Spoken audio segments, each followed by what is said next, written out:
For today's video, kahit na bagyo na, nagala pa rin ako sa magandang lugar na napuntahan ko. So guys, for today's video ay namamasyal kami sa isang magandang lugar. Kita mo yung aming dinaanan kahit bagyo. O, nakita mo? May ilog. Diba ganda? O, diba? Ito pa sa kabila, o. O, diba? Ito nga yung bridge pala na ito guys, ito yung papasok ng Baltasar Resort na sakop na papunta ng Sitio San Jose. At sa kasagsagan nga ng bagyo ay dito nga ako naligaw para maghanap sana ng ilog na pwede kong maliguan. Kaya lang sa panahon na ito, ang ilog ay nabaha nga at malabo at medyo malakas ang agos ng tubig kaya hindi pwede ako maligo. Kaya nagpatuloy na lang ako sa pag-explore para malaman ko kung ano pang meron ditong magandang tanawin dito sa loob. Ay hanggang makarating nga ako banda rin eh. Ay dini nga namangha ako dahil napakaganda nga itong aking dinadaanan. Ay tingnan nyo naman oh, napakalinis ng trail nila rito. Ang linis ng pato rito kay Buha Basyo, diba? Ilog. Wow, ilog.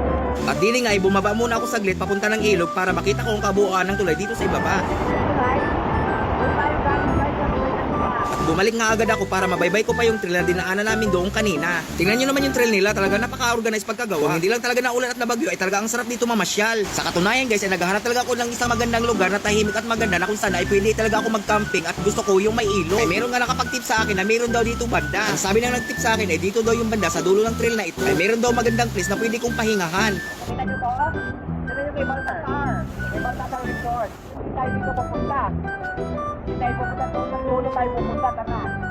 Tingnan natin itong dulo na ito kung ano meron. Kasi ang alam ko, may magandang place dito na pwede sa bayan. At dili nga sa una ng Baltasar Resort ay natuntun nga namin itong sinasabi nilang magandang place na pahingahan. Wow, bagyo. Dati na lang.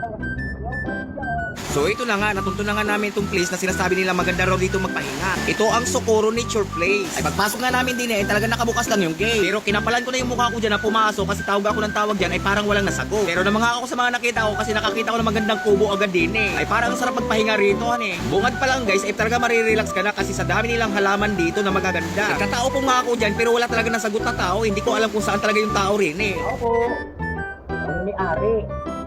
Mapasok lang kami dito ng may-ari. Tao po.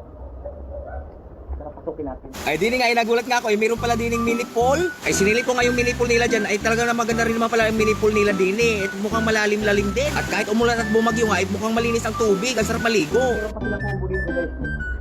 Ayan. May kubo din. Ay kahit wala nga tao dito yung nasagot, ay tara na, samahan nyo ako explore tong resort na to. Tingnan natin kung ano pang meron dito at baka magustuhan nyo rin at mag-enjoy kayo. Meron dito din lupukan. Ayan, pwede dito maglupo. Kompleto na ito. Pag pumapasok tayo dito, walang tao. Isa pa tao dito. Ay, ito may video player sila rito. Ayan. May video player sila dito. Diba? May video okay, may ref. Ayan, tapos dito, nakita dito sa kubo. Ay, di ba, oh? Pag sila tayo mga dito sa kubo. Ayan, pwede ka magduyan. Ayan, oh. Pwede ka magduyan-duyan. Tapos makikita mo ito guys, ilog. Ayan, nakita mo ang ilog. Diba? Ganda. Kita mo to? Pang event to, birthday event. Party event, ganyan.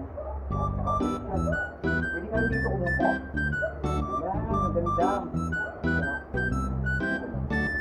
Ayan o, di ba ang ganda? Kita mo? Wow, di ba sarap dito umupo? Ano to, pwede ka rin dito magkape, mag-picture. Ano siya? Hindi mo ako. Ayan na yung swimming pool. Tapos na yung swimming pool. Tapos, ayan, dito bumaba. Pagbaba mo rito, may ilog. Ayan, oh. Ilog, guys.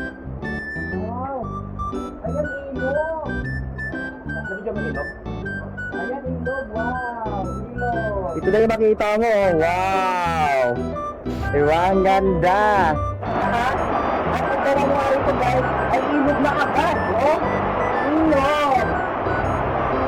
Wow. Ito na ako guys. Okay. Wow. Ilog. Ayan o, nakita mo ilog yan. Ito na lumangon. Kaya lang ayaw ko lumangon. Ang ano lang ng baha. Ilog. Okay tayo dito guys. Maliligo tayo pang tamara na. Maganda rito maligo. Maganda rito mag-overnight. Maganda rito mag-isipakan. araw na. Sino nga guys, kailangan na namin umuwi at hindi kami nagpaalam at hindi ko alam kung nasaan ang tao din. Ang ganda pa naman sana ng resort nila at next time alam ko na kung saan kami pupunta. Nagawi lang kami dito kasi signado kami ng bagyo. Pero grabe guys, ang ganda ng place niya. Parang gusto ko rito mag-relax. Babalikan ko to. Babalikan ko to pag nandito yung ari. Nakakaya. Nakakaya pumasok lang kami pumapasok dito lang walang walang pasitulog. Hindi ko alam kung nasan yung may-ari. Pero ang ganda guys, ang ganda ng lugar niya.